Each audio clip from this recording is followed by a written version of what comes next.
Ikaze kuri Teladig News TV, umuyoboro w'amakuru ku rubyiruko. Amazina yanjye ni Hirwa Redemptus. Iyi nkuru nkuzaniye muri aka kanya umukino wa Misiri idafite Mohamed Sarah itsinzwe na Urguay ku munota wa nyuma. N'ibintu bibabaje.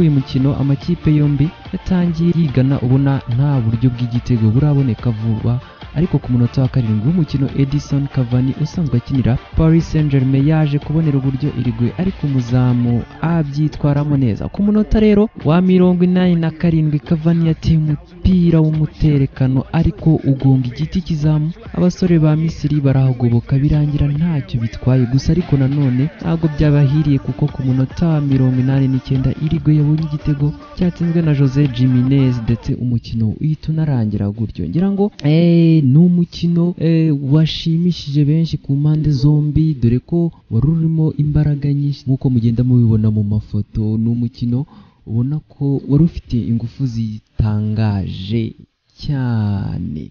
Reka nge nsoreza ngani update news nari maze kubagezaho. Komeze mugire umunsi mwiza, dukomeza no kubagezaho update news ku gikombe cy'isi.